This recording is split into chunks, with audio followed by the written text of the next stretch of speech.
The expectation is that Indiana should finish undefeated, and that's something that we haven't said about this program in I don't know how long, if ever. If we're not talking about basketball. Well, they were close last year. Yeah.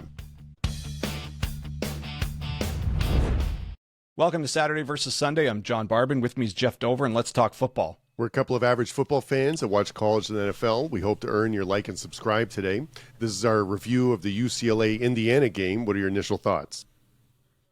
I mean, after that, it's Indiana and A&M as the two best teams in the country. Yeah, the line I've got here is like, well, Bruins fans, it was fun. You know, we had a great run, that 3-game winning streak. After the coaching change, it was awesome, but holy cow, did it come to an abrupt halt. The first play, it was all over in the first play. It was a pick six first play of the game. And it was like Fisher just appeared from behind the line. And just, oh, boy. Wasn't even close. Yeah. No. I mean, they 2 field goals. They couldn't even muster up a touchdown. It was. No. And the other note that I have here is that Indiana personnel on defense have absolute dudes. And we said this is one of our reviews from Indiana, Oregon, was like, you know, because we weren't sure how that was going to go. It was like one of the really first big tests for Indiana. But the thing that really stood out from that game was the personnel. Like, Indiana's got fast people, big people, strong people, and was in the trenches, we could hold with them just as well with that. And that was really apparent in this game. Like, they were bigger and faster in most positions in this game. Yeah, and they were missing one of their best pass rushers, Wyatt wasn't in this game, and it did not matter at all. Oh my God, I feel bad that he wasn't there. I don't think it really matters who was. Oh man, Jesus Christ, they fed them into the wood chipper just like this is what Indiana does. I mean, they put teams away. I don't know if he just doesn't call the dogs off fast, but he kind of did. Like he didn't leave the starters in all the way to the end. Nope. No, it was in the second half. They only got 1 touchdown in the fourth quarter and 2 in the third, which feels like it's not.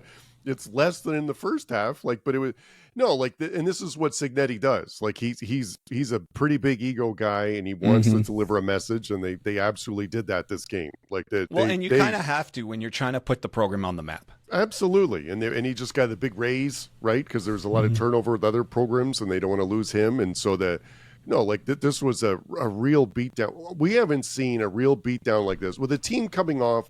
Listen, we're UCLA fans, okay? And they made the coaching change. They won 3 in a row. We thought this would be that UCLA might lose, but they might be within 25 points of Indiana. Well, we took them plus 25. We took them plus 25, and man, that was over in the second quarter. Mm-hmm. Yeah. So I mean, oh Jesus, I don't even know what to say here. So a game analysis doesn't really matter on a game like this. It was clear one team was just head and shoulders better than the other. It's just amazing at how much better they were at all aspects of the game. Like the Indiana had 4 rushers that had a long of over 15. Like the 15-yard run, a 28-yard run, a 20-yard run, a 26-yard run. Like that is way too much. Like that is everyone was able to run the ball, and then they were just efficient with the passing. Like they really crushed them. I mean, it was a thorough beatdown in all phases of the game. This is just UCLA just doesn't have the personnel to compete with Indiana, and nobody. I know that I guess there's some people who still aren't sure how good Indiana is, and maybe UCLA's not really a barometer, but UCLA beat Penn State. That's not nothing. That's something. Yeah. But I think this is just another data point of how good Indiana really is. If you want to do UCLA beat Penn State, and Penn State's supposed to be a good team, so by proxy, somehow beating UCLA matters somewhere in there. Also, they weren't playing bad. They were playing good. They were playing loose. They were playing well, but Jesus, Indiana's a complete different beast here. No, to hold UCLA to only 200 yards on offense and to have 2 turnovers yourselves, like, and for this still to be 56-6, like that's crazy. And Indiana was 12 for 16 on third downs, like, which is a crazy high percentage. So just one time of possession, won the turnover battle, won the rushing, won the passing. Like it was just all aspects. Yeah, I mean, okay, so I mean, there's no point in really breaking the game down. This is just a team far, far superior than the other team. No, the take-home thing is that Indiana has dudes, and they showed it against Oregon. They've showed it against UCLA. You know, they showed it against Illinois. They really blew them out too. The Indiana doesn't have like, I don't want to say a real significant matchup left. Like that's Maryland, Penn State, Wisconsin, and Purdue. Like that.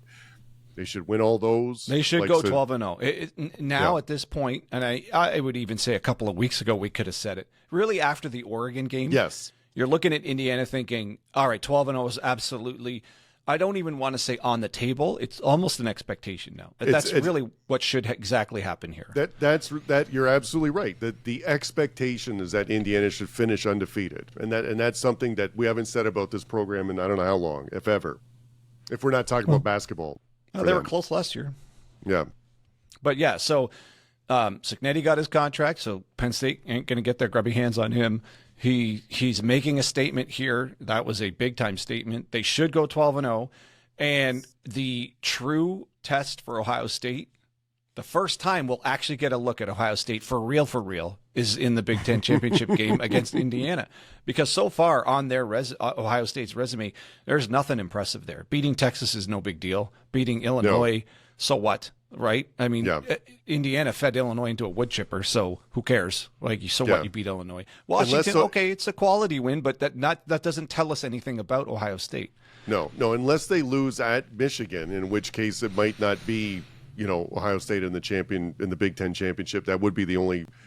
We're going to learn something about Ohio State against Michigan, and then hopefully against Indiana in the Big Ten championship. Yeah, sorry, Wolverine fans. Yes, that's the first true, to me now.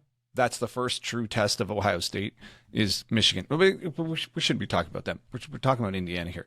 So they're, I don't know, the only team I think I would, in a winner take all game, and I don't even know if I'd take them ahead of them, would be A&M. I think they'd be neck and neck with A&M, only because we don't know enough about Ohio State because we just haven't seen them play at what I would say is a national level team yet. Yeah. No, the only team that Indiana has to worry about the next 4 games is Indiana. That's it. So as long as they show up ready to go, they've got the personnel, they should go undefeated in the Big Ten championship game. Yeah, which means playoffs. They're in the playoffs no matter what happens. Oh, yeah. And you're not going to want to – no team's going to want to play them because they've got dudes and they can handle – they can go on the field with anybody. I just can't imagine this year's okay, we're just assuming they're going to play Ohio State. If that happens, I just can't imagine it going the same as last year. I just think they just look way, way better this year. Yeah, agreed.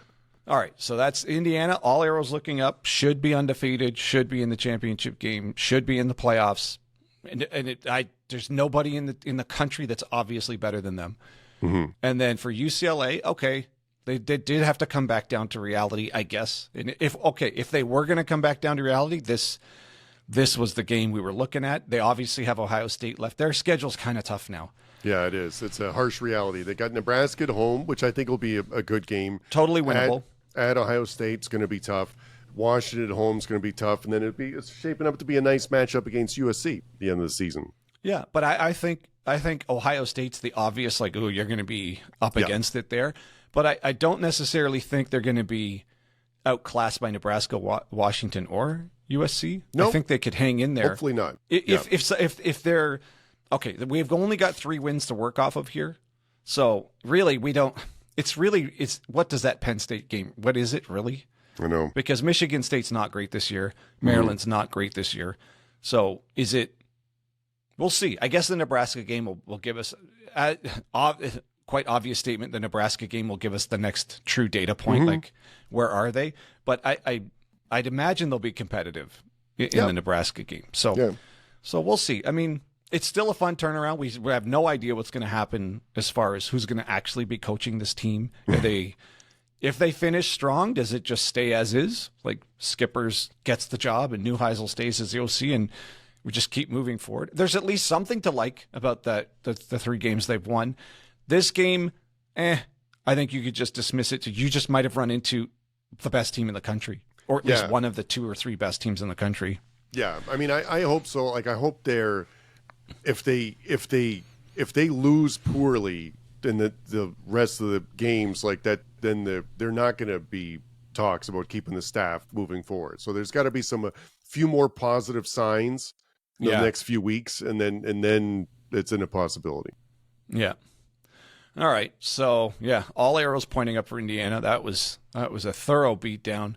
UCLA, like you said, the honeymoon's kind of over, the fairy tale's over, but that doesn't mean they can't show up well in at least some of the rest of these games here. I don't, Ohio State aside, I think they can and better show up in the other three for sure. They have it's still in their control to qualify for a bowl game, which is something that after they started 0-4 was a complete afterthought. So, and that would be a huge win. That would be a huge win if they can make a bowl game here. All right, so still super curious to see how this whole UCLA thing goes. And I mean, and Indiana's legit. Yeah, Indiana's a powerhouse. Mm-hmm. Matt, I can't believe we're saying that, right?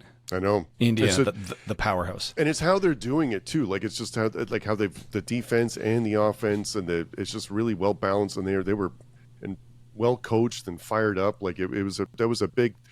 It would have been easy at this sort of like in their schedule, the fact that they had, like Michigan State last week, and they've got Maryland coming up, and I don't know. It's just something about a UCLA kind of looked like it was squeezed in there at noon kickoff, but they really came in and handled business. Out of all the top teams, they look like one of if not the most complete.